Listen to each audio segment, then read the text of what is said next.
Hey, what's up guys, Jack on Tech here. So before we begin, I just want to tell you guys a short story. Let's go down memory lane for a little bit. So back in August 2019, I got my first Samsung device, which was a Galaxy S10 Plus. And I thought that was the best phone ever. But then I got the Galaxy S20 Plus back in March, and I thought the same thing, because of the 120Hz refresh rate and the upgraded cameras. But now I'm actually using the new Note 20 Ultra, which just came out last week. Now these devices are very similar in terms of software and some parts of the hardware, but the Note 20 is by far, and for real this time I promise, the greatest phone I've ever used. Now there are some things I don't like about it, but it's definitely taken a step closer towards being worthy of that Ultra naming. And if I may add, this is actually the Exynos 990 version, so I didn't expect any of this at all. And you might want to stick around for the camera test, it's pretty sick. Let's start with the biggest change of this phone, the design. It comes to no surprise that this thing is massive. It is definitely not an easy phone to hold, for it follows the footsteps of its predecessor, the S20 Ultra, with a whopping 6.9-inch dynamic AMOLED display, which we all know is possibly the greatest display ever on a smartphone. It's bright, you got 120Hz, and colors are amazing on this OLED panel as expected from a Samsung phone since they've been mastering this for many years now. I even took a walk outside to test out how the peak brightness of the phone performs under very harsh light, and it did pretty well. I don't know if it's just me, but it seemed to be a lot brighter than the displays of the S20 series. It's also sporting the same body as a Note 10, which was deemed the best design on a smartphone last year. But I've got some issues with this. I mean, yeah, with the squared off corners, which I really prefer over the rounded ones found in the S series, this is really good. I like this a lot better. But for the curved screen, I did not miss this at all. I didn't miss having numerous accidental touches, especially during the struggle of having to hold a phone with this size. But I am gonna say that the curved screen does make the phone look more bezel-less and premium since the bezels are flush to the sides of the phone. But yeah, I'm just a really big fan of the flat displays, so I do hope in the next generation of the Note, they'll be able to incorporate the flat displays of the S series with the boxy design of the Note series. That would be perfect. The Note 20 Ultra also comes with an adaptive refresh rate, so it no longer has a fixed option of 120 or 60Hz like last time. And what this means is the refresh rate can drop on its own depending on what you're doing on your phone. So let's say you're scrolling through an app and you stop to read an article, then and there the phone is already probably running at 20Hz because the screen is at a solid state. So definitely a good move by Samsung in order to prolong battery life. But just to nitpick a few things, it does bother me when I see the refresh rate suddenly ramp up all the way to 120Hz, so it kind of looks like it's lagging. I think it would have been better if Samsung put an option to lock it in at 120Hz, because you are going to be spending a lot of money on this phone, so might as well use it to the fullest. The number one thing you will probably notice about this phone is that it screams premium. This is officially Samsung's best looking smartphone ever. It looks really good. No part of this phone has cheap written all over it. Like, during the first day of using it, I probably looked at the back of the phone way more than I did the front. I'd always pick it up out of nowhere just to look at how Samsung was able to pull off this very elegant and clean design. And another thing I like about it is it's no longer a fingerprint magnet, unlike the other two colors which were kept on the glossy side, and it feels a lot better in the hand as well. The bronze of this phone though, it kind of changes depending on your environment. It can be bronze, yeah, but then there are times where it can be pink, it can be rose gold, and it can be copper, or even just straight up gold if you're exposed to warm light. But once taken out in natural light, it becomes more of a rose gold shade than it is bronze. But regardless of what color it brings out, it's definitely one of the best designs I've ever seen in a phone. Of course, we can't miss out on that monstrous camera bump. It's a lot thicker and more boxy than the S20 Ultras, like the edges are a lot sharper on the Note. It's as if Samsung stuck a big piece of Lego on the back and turned it into a camera. To give you a better idea, it's actually almost as thick as the S Pen itself. I don't have the exact measurements, but it is big enough to make your phone wobble like crazy. And since both the phone and camera modules are huge, I would always tend to hit the camera with my finger when picking it up. It's kind of useful though, because whenever I'm using the phone with one hand, I usually just rest my finger on the camera bump like this to keep it in place. Like, I'm not bothered by it at all. I actually think the aggressiveness of the camera covers a huge part of what makes this phone look so good. The contrast brought by the darker color is probably the best part about it. Those metal rings for each lens are a lot better than having everything flushed out like the S20 Ultra. It's really nice, but I just wish it was thinner because it's going to be tough using this without a case.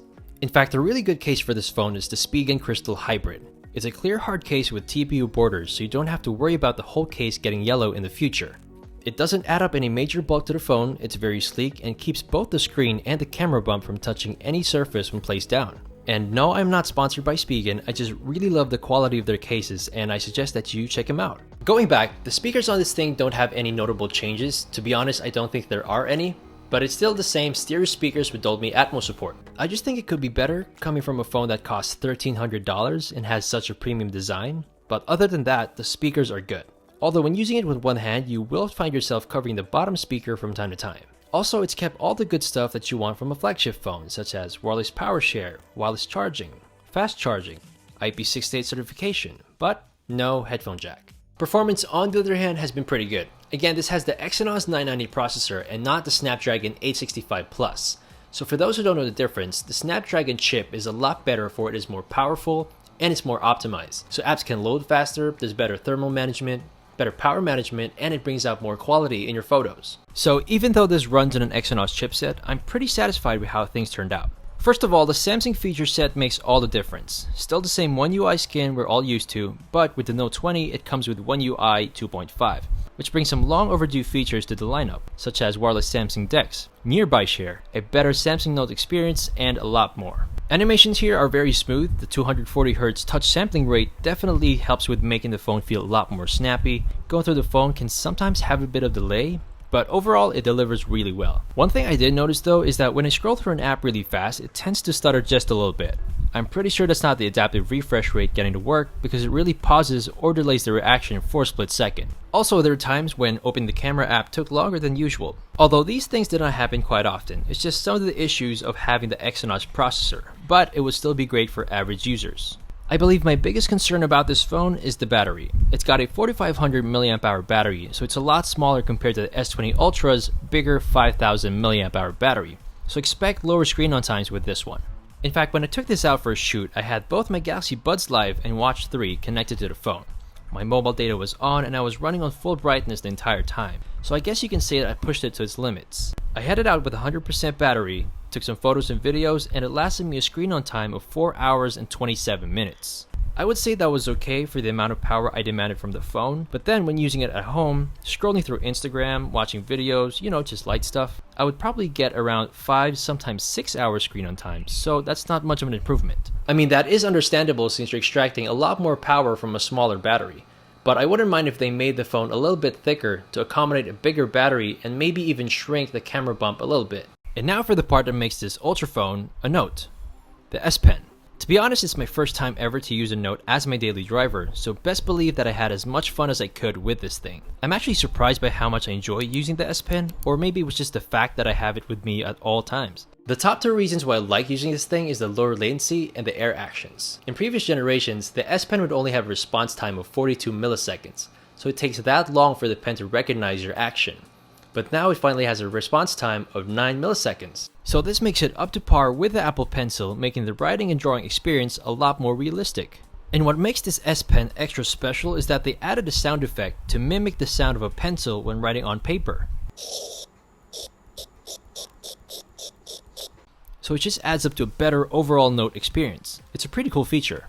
The air actions, on the other hand, is probably the #1 reason why I use the S Pen. I mean, I love having this thing act as a wand where I can go back, go to my recent apps, take a screenshot, skip through songs, and adjust my volume. It's really awesome having to navigate through the phone from a distance, especially when watching a movie. It's kind of like having a remote for my phone.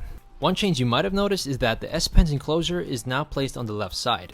After watching Zach's Jerry-Rig Everything video on this, the only logical reason why they moved it to the left side is because the camera module is too big, so that leaves no more space for Samsung to keep the S Pen on the right side. So it just makes perfect sense. And now that we're here, let's go ahead and talk about the camera. It's still rocking the same triple camera setup with the 108 megapixel main sensor, 12 megapixel ultra wide, and a 12 megapixel telephoto capable of 50 times digital zoom. But this time it has a laser autofocus instead of a time-of-flight sensor for better edge and depth detection. They've also fixed the autofocus issue thanks to that laser, so autofocusing on this phone happens very instantly. As expected from a Samsung camera, you can get outstanding looking photos thanks to that upgraded camera system. Colors are saturated, bringing out very bright and lively photos, very sharp and detailed, especially as you zoom into a photo. High dynamic range has improved immensely as it captures more detail and shadows under different lighting conditions. The ultra-wide shots have gotten better as well since the outer edges are a lot more sharp and in focus, so it's probably already as good as the main sensor. And out of all the phones I've tested and seen online, I think this takes the best ultra-wide shots. If any of you remember what I talked about in my S20 Plus video, where the camera only focuses on the center of the subject, well, they fixed it here. As you can see, I was able to capture a photo of a plant with entire subject in focus and no fringing on the edges. So there's definitely an improvement here. And just the other night, there was a total blackout along my entire street. So I took the liberty of taking some night shots outside. It wasn't as nice as I wanted it to be, but it did capture the power of the Note 20's night mode. Low light shots always give a phone a reason to struggle, but not with this one. All thanks to the huge camera lens. So capturing shots in low light without night mode are good enough. But of course, when you bump it up to full night mode, then that's where you can get sharper and better looking results. Now what surprised me the most is the quality of photos I got from using the 50x zoom. I think this is an okay spot compared to having the 100x base zoom last time, because you can still capture somewhat usable photos with this focal length. Like you can still make up the elements of the photo when using it at 50x. I mean, a couple days ago, the moon was out, so I decided to take a photo using the 50x zoom. And man was I surprised with the outcome. It looked way too good. I'm pretty sure Samsung doesn't use any software tweaking to make the moon look this realistic, but let me know in the comments if they do, because this shot was pretty sick. Other than that, the 10x digital zoom still remains to be the farthest you can go and have excellent results. Selfies are still the same with good post-processing. I turned off all the smoothing and filters to show you the actual quality of the selfie camera, and I noticed that the colors are not as saturated as the main sensor. But if you're the type of person who takes a ton of selfies, you won't be disappointed with this one.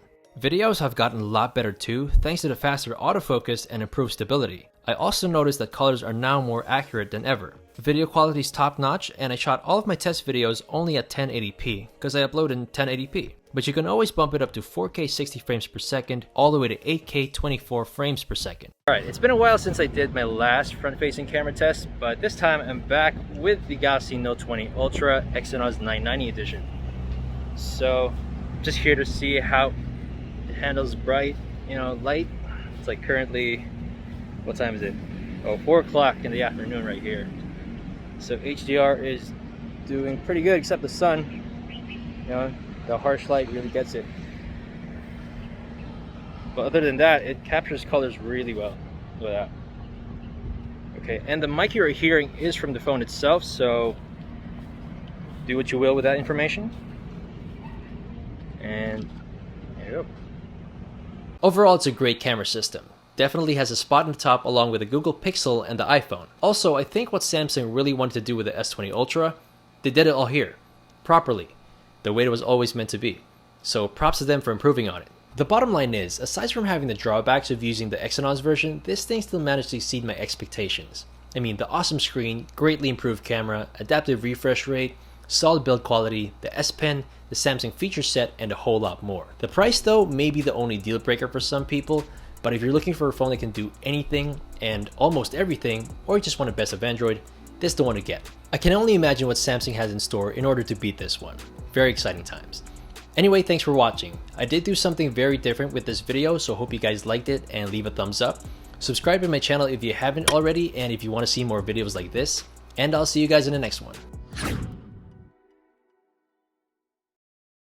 Note 20 Ultra, and yeah, but then I got the S of the camera bump. Just I got it.